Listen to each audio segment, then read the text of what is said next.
Hello दोस्तों, आप सभी का स्वागत है ऑप्टिक्स पे। मैं आपके एजुकेटर स्वाति। तो आज हम लोग BHU MA इकोनॉमिक्स 2014 के पेपर का लास्ट पार्ट कवर करेंगे, जिसमें हम 101 से लेकर 150 तक के प्रश्नों को देखेंगे।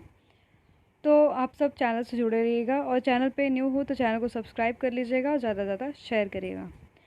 तो जो 101 प्रश्न है उसमें क्या है, if y equals to 2x to the power 1.2 find the derivative.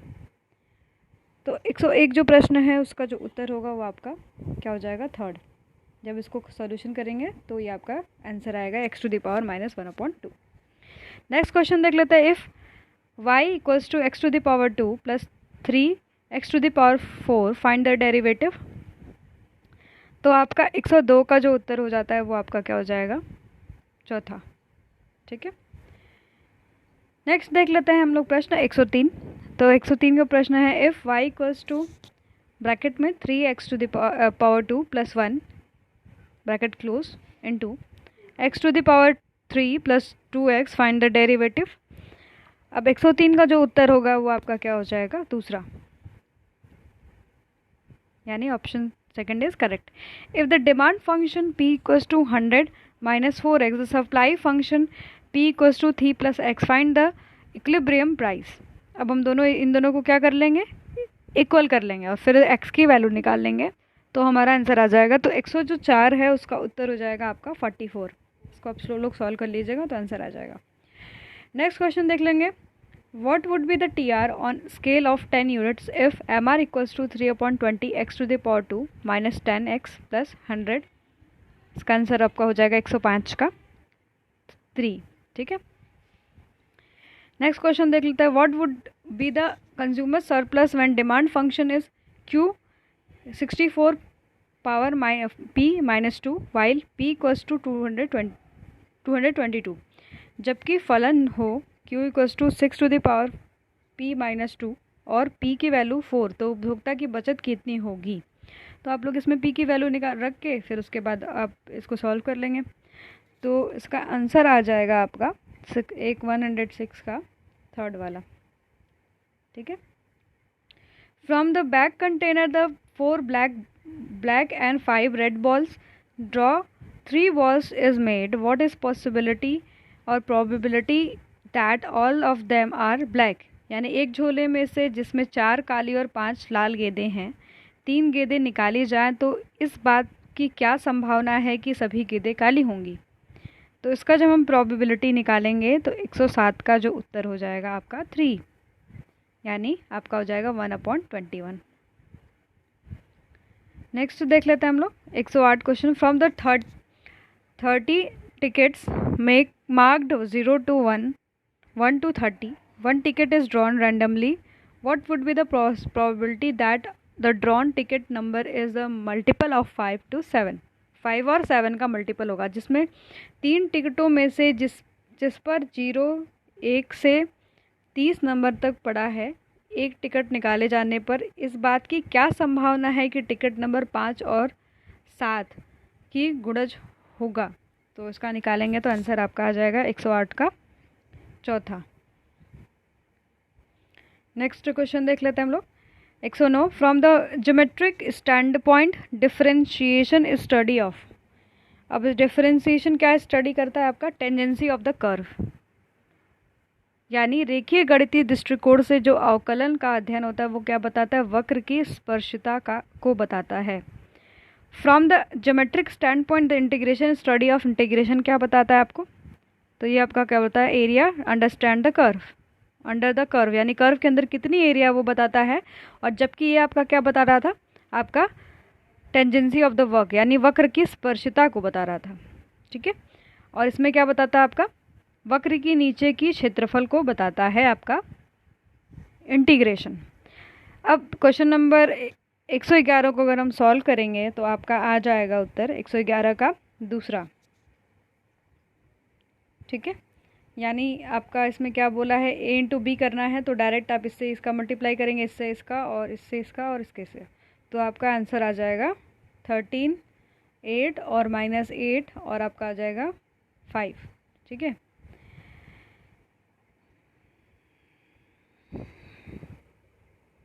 Next question देख लेते हैं आपका If the matrix A has a 4 row and 3 column, the matrix B has a 3 and 2 आपका column, then AB would be, आपका AB क्या होगा 112 का, तो 112 का हो जाएगा थर्ड, यानी आपका क्या हो जाएगा 4 रो एंड 2 कॉलम। एक यदि अवयव में A में 4 पंक्तियाँ और 3 स्तंभ हो तथा अवयव में B में 3 पंक्तियाँ और 2 स्तंभ हो, तो AB क्या हो जाएगा आपका, यानी 112 का आपका क्या हो जाएगा 4 पंक्तियाँ और 2 स्तंभ। अब अगर 113 की वैल्यू को फाइंड करेंगे तो 113 का जो हो जाएगा आपका फर्स्ट, आप लोग इसको सॉल्यूशन में कर लीजिएगा। What with the value of 3a plus 51 दिया हुआ है, तो आप a की वैल्यू क्या करेंगे, इस वाले इक्वेशन में रख के सारे से मल्टीप्लाई करेंगे और 51 जो है उसमें, और यहाँ पर i दिया हुआ है, यानी i का मतलब हो जाता है आपका 1 1 1 और 1, तो इसको क्या करेंगे मल्टीप्लाई करेंगे तो फिर भी वो 5 ही आएगा, फिर आप सारा ऐड कर देंगे तो आंसर आ जाएगा आपका। नेक्स्ट क्वेश्चन देख लेंगे, तो नेक्स्ट इसका आंसर क्या हो जाएगा 113 का फर्स्ट हो जाएगा। ठीक, what would be the value of if D equals to इतना, आपका इसका मान क्या हो जाएगा, तो 114 जो है 114 का आपका आंसर आ जाएगा दूसरा।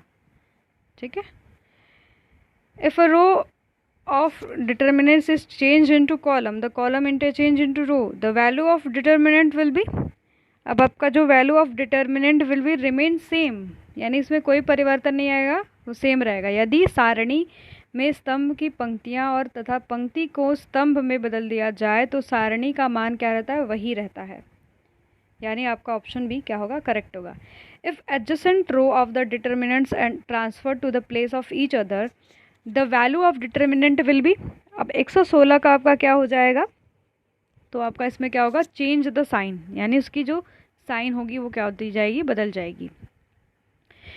If corresponding element of two row is determinant are same, the value of determinant become, 117 का आपका हो जाएगा फर्स्ट, यानी आपका इसका वैल्यू क्या हो जाएगा 0।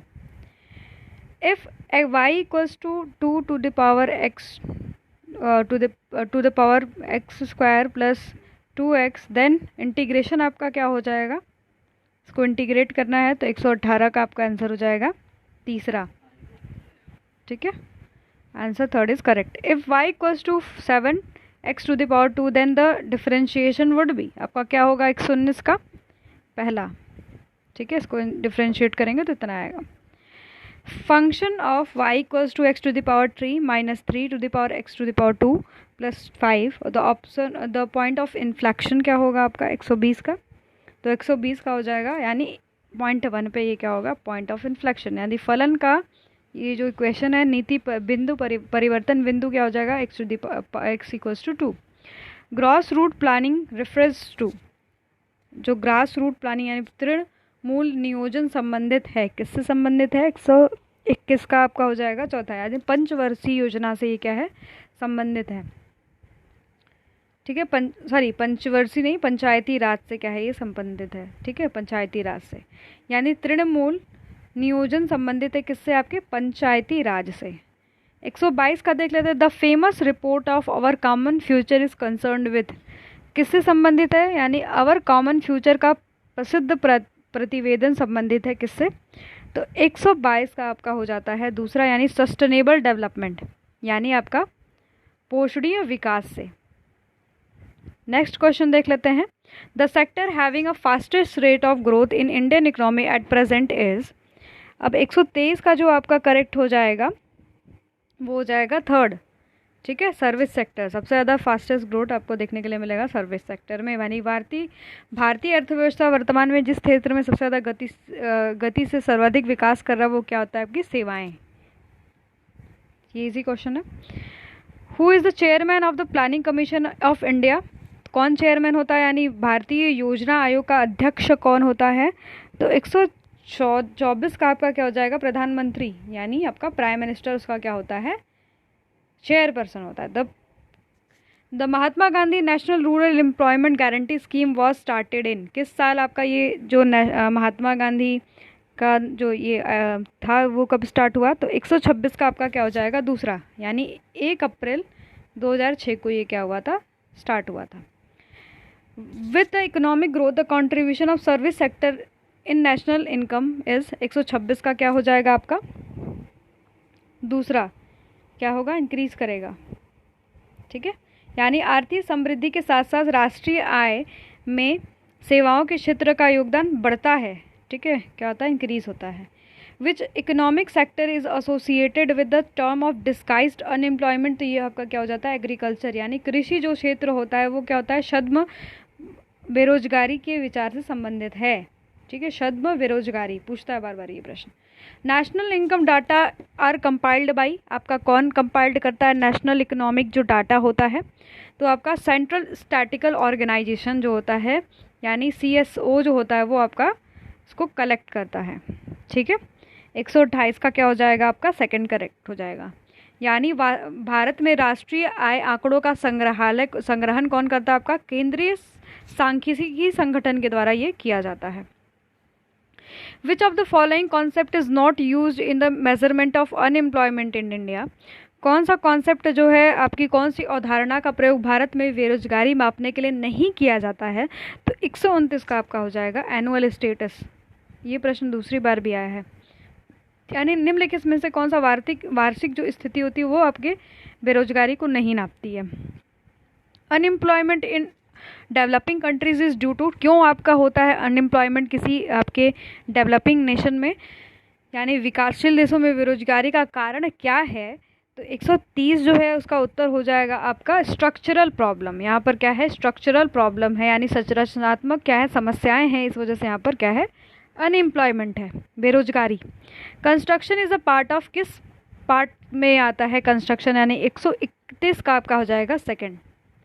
ठीक है, सेकेंडरी सेक्टर जिसको बोलते हैं हम लोग, यानी निर्माण का किसका हिस्सा होता है, द्वितीयक क्षेत्र का। The age group having maximum share of population in India is, आपका क्या हो जाएगा 132 का तीसरा, सबसे ज़्यादा किसका है, 15 से 60 वर्ष के लोग ज़्यादा हैं भारत में, यानी भारत की जनसंख्या में कौन सा आयु वर्ग सर्वाधिक है, तो 15 से 60 वर्ष के लोग कहते हैं। Which of the following state has a highest sex ratio in India, तो 133 का जो करेक्ट हो जाएगा आपका केरला। केरला में लिटरेसी रेट भी हाई है और आपका क्या है, सेक्स रेशियो भी क्या है, ज़्यादा है। बार बार ऐसे प्रश्न पूछे जाते हैं। भारत में निम्न राज्यों में से किस राज्य में लिंग अनुपात सबसे अधिक है, तो वो है आपका Kerala. Size of holding less than 1 hectare is categorize under, 1 hectare से कम आकार के जोत निम्न श्रेणी में आता है, कौन से वाले में खेती में आपका आता है, 134 का हो जाएगा आपका मार्जिनल। ठीक है, मार्जिनल यानी आपका सीमांत। नेक्स्ट क्वेश्चन देख लेते हैं। Green revolution has increase mainly the production of, जो ग्रीन रिवोल्यूशन उस किसका प्रोडक्शन आपका बढ़ाना चाहता है, तो 135 का आपका क्या हो जाता है, वीट का। ठीक है, वीट का प्रोडक्शन बढ़ाना चाहता है। The crop having largest area under the irrigation in India is, कि सबसे ज़्यादा खेती भारत में सर्वाधिक मतलब अधिक संचित क्षेत्र किस फसल के पास है, तो आपका 136 का जो हो जाएगा आपका पहला, गेहूं का। ठीक है, नेक्स्ट क्वेश्चन देख लेते हैं। The main objective of new agriculture policy 2000 is, क्या होगा आपका, नई कृषि नीति 2000 का प्रमुख उद्देश्य है। अब आपका न्यू जो एग्रीकल्चर पॉलिसी है वो पूछी जाएगी इस बार पेपर में, तो आप लोग ध्यान रखिएगा। तो 137 है उसका जो होगा, achieve target rate 4% annual growth rate in agriculture, यानी आपका कृषि में 4% की वार्षिक वृद्धि का लक्ष्य जो है वो प्राप्त करना। ठीक है, नेक्स्ट क्वेश्चन देख लेते हैं। राष्ट्रीय कृषि बीमा योजना वॉज इंट्रोड्यूस, यानी राष्ट्रीय कृषि बीमा योजना का प्रारंभ किस आपके वर्ष में हुआ है, तो आपका हो जाएगा 1999 में। The situation of employment where marginal productivity of labour is 0 identified as, 139 का हो जाएगा आपका चौथा, यानी डिसगाइज्ड अनएम्प्लॉयमेंट, यानी आपका क्या होता है, प्रच्छन्न बेरोजगारी। रोजगार की वह स्थिति जहाँ पर श्रम की सीमांत उत्पादकता शून्य होती है उसे जाना जाता है प्रच्छन्न बेरोजगारी से, यानी आपका क्या होता है, डिसगाइज्ड। ठीक है, नेक्स्ट देख लेते हैं। During planning the period of foreign trade in India, नियोजन काल में भारत का विदेशी व्यापार कैसा रहा, तो 140 का जो उत्तर हो जाएगा आपका कैसा रहा, increase both the quantity and price, उस समय हमारा क्या बढ़ा, मात्रा और मूल्य दोनों में ही क्या हुआ, वृद्धि हुई है। Which institution provide finance to meet short term balance to the balance of payment problem, जो प्रोवाइड करता है वो कौन है आपका। 141 का क्या हो जाता है, इंटरनेशनल मॉनेटरी फंड, यानी अल्पकालिक भुगतान संतुलन की समस्या से बचने के लिए कौन सी संस्था वित्तीय सहायता देती है, तो आपका हो जाता है वो IMF, यानी international monetary fund. Personal disposable income is equal to जो होता है वो किसके बराबर हो जाता है आपके, तो आपका ये 142 का जो उत्तर हो जाएगा आपका क्या होता है, personal income minus direct taxes, यानी आपकी जितनी आय है उसमें से डायरेक्ट टैक्स माइनस कर दिया जाए तो आपका क्या हो जाता है, पर्सनल डिस्पोजेबल इनकम, यानी व्यक्तिक प्रयोज्य आय बराबर होता है किसके, व्यक्तिक आय के, और माइनस उसमें से प्रत्यक्ष कर को कर देते हैं हम लोग। India join the World Trade Organization in, आपका जो भारत है वो विश्व व्यापार संगठन में कब सम्मिलित हुआ, तो इसका उत्तर हो जाएगा आपका 145 का चौथा, यानी 1995 में ये क्या हुआ, वर्ल्ड ट्रेड ऑर्गेनाइजेशन में सम्मिलित हुआ, तो यानी ऑप्शन 4 इज करेक्ट। नेक्स्ट देख लेते हैं question, what is the major objective to establish district industry centre, यानी जिला उद्योग केंद्र में को स्थापित करने का मुख्य उद्देश्य क्या है, तो 144 का जो उत्तर हो जाता है वो आपका क्या हो जाता है, तीसरा, यानी to provide finance and technical assistance and raw material to the small and cottage industry, यानी ऑप्शन 3 इज करेक्ट, यानी लघु और कुटीर उद्योग को वित्त, तकनीकी सहायता और कच्चा माल प्रदान करना, यानी ऑप्शन सी करेक्ट है। Big push theory given by आपके कौन दिया है, बिग पुश, यानी इसमें दिया है रोस्टेन रोडॉन, यानी ऑप्शन डी इज करेक्ट, यानी चौथा ऑप्शन करेक्ट है, यानी बड़े धक्के का प्रतिपादन किसने किया है, तो रोस्टेन रोडॉन ने। नेक्स्ट क्वेश्चन देख लेते हैं, which of the following stage of economic growth not been stated by रॉडशॉ, यानी रॉडशॉ ने कौन सा आपका नहीं बताया है स्टेज इसमें, तो आपका ऑप्शन क्या है, 3 इज करेक्ट। 146 का 3 क्या होगा, करेक्ट होगा, यानी ये नहीं बताया और सारे स्टेजेस बताए हैं, यानी आर्थिक विकास के निम्न अवस्थाओं में किस एक का उल्लेख रॉडशॉ ने नहीं किया है, तो आपका क्या है, स्टेज ऑफ मोनोपोली, यानी एकाधिकार पूंजीवाद की अवस्था। नेक्स्ट क्वेश्चन देख लेते हैं 147 के क्रिटिकल मिनिमम एफर्ट किसने दिया है आपका, क्रिटिकल मिनिमम एफर्ट जो दिया है हैरवेल लेविनस्टीन के द्वारा दिया गया है, यानी 147 का दूसरा क्वेश्चन क्या है, करेक्ट है, यानी हार्वेल लेविनस्टीन के द्वारा आपका क्रांतिक न्यूनतम प्रयास दिया गया है। Who of the following economist has not supported the theory of balance growth, किसने सपोर्ट नहीं किया है, तो 148 का जो उत्तर हो जाता है वो आपका क्या है, हिशरमैन ने आपके सपोर्ट नहीं किया, तो हिशरमैन की थ्योरी का नाम भी है अनबैलेंस ग्रोथ, अनबैलेंस ग्रोथ इनके थ्योरी का नाम है। ठीक, नेक्स्ट क्वेश्चन देख लेते हैं, इसको हिंदी में देख लीजिए, निम्नलिखित आर्थिक अर्थशास्त्री में से किसने संतुलित विकास का समर्थन नहीं किया है, तो आपका कौन किसने नहीं किया है, आपका हिशरमैन ने। W रॉडशॉ has classified the economic growth in the following stage, जो रॉडशॉ हैं उन्होंने अपने थ्योरी में कितने स्टेजेस बताए हैं, तो आपके कितने स्टेजेस बताए हैं, 149 का हो जाता है 5 स्टेजेस, यानी 5 स्टेजेस बताए गए हैं। नेक्स्ट है प्लानिंग कमीशन ऑफ इंडिया किस साल में आपका इस्टेब्लिश हुआ, यानी भारतीय योजना आयोग की स्थापना की गई, 150 का जो है आपका हो जाता है 1950 में आपका ये स्थापित हुआ है, यानी प्लानिंग कमीशन जो है 1950 में स्थापित हुआ था। ये रहे हमारे 2014 के प्रश्नों के उत्तर, और अगर और प्रश्नों के उत्तर चाहते हैं तो कमेंट सेक्शन में बताएं। 2013 का पेपर का सोल्यूशन जल्द से जल्द उसका वीडियो भी अपलोड होगा ऐसे ही पार्ट्स में, तो जुड़े रहें ऑप्ट्यूज से। Thanks watching.